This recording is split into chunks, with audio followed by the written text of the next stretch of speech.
It is such an honor and a privilege to join all of you here tonight, my fellow Americans and patriots who love our country and are committed to saving her. We have such an incredible and historic opportunity before us. Americans coming together in the way that our founders envisioned. We may not agree on every single issue, neither did our founding fathers, but they came together around the values and principles that are most important to us all as Americans, as we are doing here today and as we must do in this election. Those principles of freedom and the right of every single American to life, liberty, and the pursuit of happiness.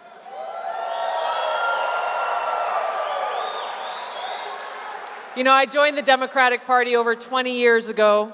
I was 21 years old in Hawaii, and at that time I saw a party that was the big tent party. It welcomed people from all different backgrounds, different views, celebrated free speech, and actually defended those whose speech was being attacked, even if they disagreed with their views. It was a party that fought for the little guy, a party that fought for the plantation workers back in Hawaii. It was a party that stood up for the little guy and represented our values of freedom and liberty in America.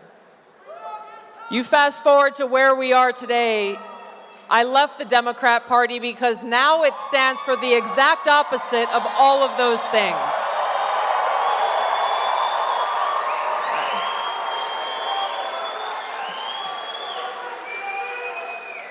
I'm proud to endorse Donald Trump in this election because he is our best hope.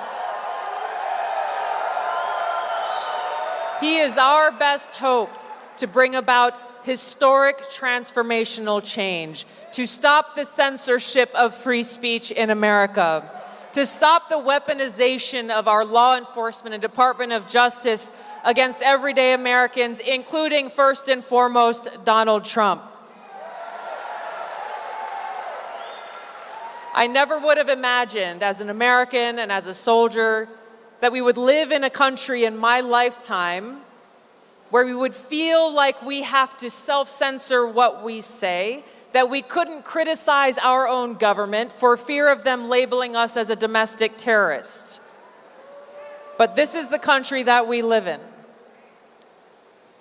The very next day after I did an interview with Laura Ingraham on Fox News, and I talked about how dangerous Kamala Harris would be as our president and commander-in-chief, I was added to a secret domestic terror watch list called Quiet Skies.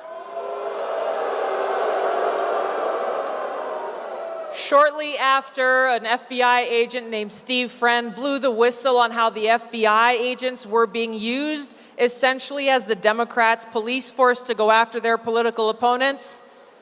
They basically took away his job, doxed him, exposed his medical records publicly. I spoke with him today, and he is unemployed and unemployable because of what the FBI did to him. We are just two of many who are experiencing the political retaliation under the Harris-Biden administration. In America, we cannot allow that to stand. We are closer to the brink of World War III and nuclear war today than we ever have been before, directly because of the Harris-Biden administration's foreign policy. I've spoken with President Trump about this and heard and felt his commitment to walk us back from the brink and do all that he can to make it so that we don't have to live in fear of a nuclear Armageddon.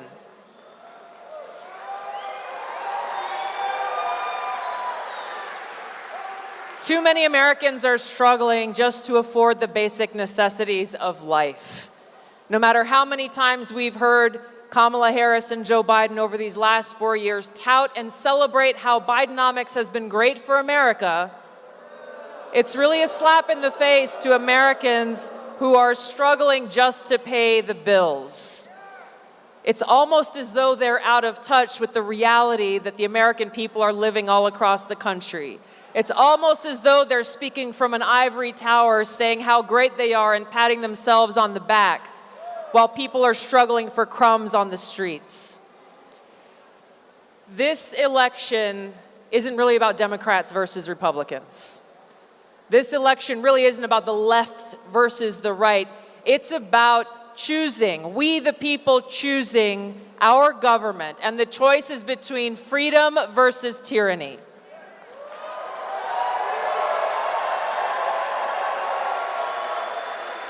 The choice is between our ability to live and thrive in a peaceful and prosperous society, or to live in a constant state of war and economic hardship.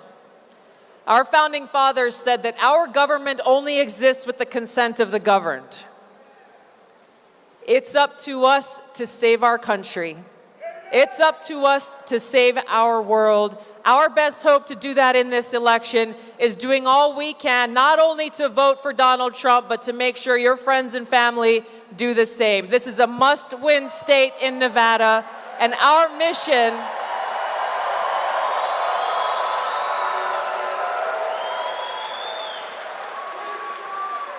we have a no-fail mission before us, every single one of us as Americans who cherish peace and freedom and who love our country, to save our country, and we do this on November 5th. Thank you all so much for your support and for all that you're doing. Aloha. Thank you. What do you think of Kamala? You bodied her only a couple of years ago. What do you think of her?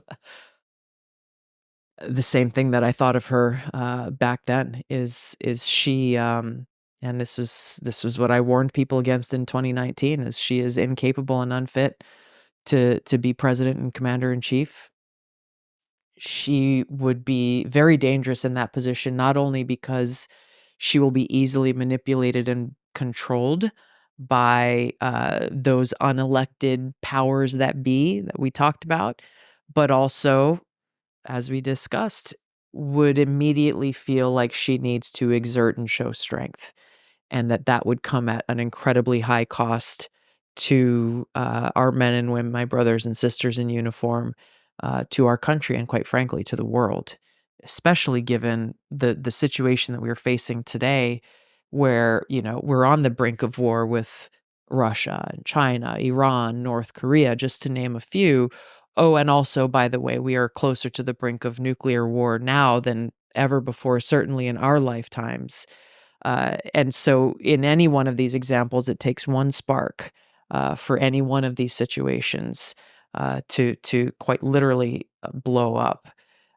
She has demonstrated through her time as vice president, through her time as U.S. Senator, through her time as the Attorney General of California, District Attorney of San Francisco, and every opportunity, every position that she held where she had the opportunity to put the interests of the people she was supposed to be serving first, she put her own political interests first, and clearly does not believe in the Constitution and fundamental freedoms. So she's not alone in this, obviously, and we as voters should not allow the political food fight that's going to go on to get in the way of actually knowing the facts of her record and her failed record, and how dangerous she would be in that position.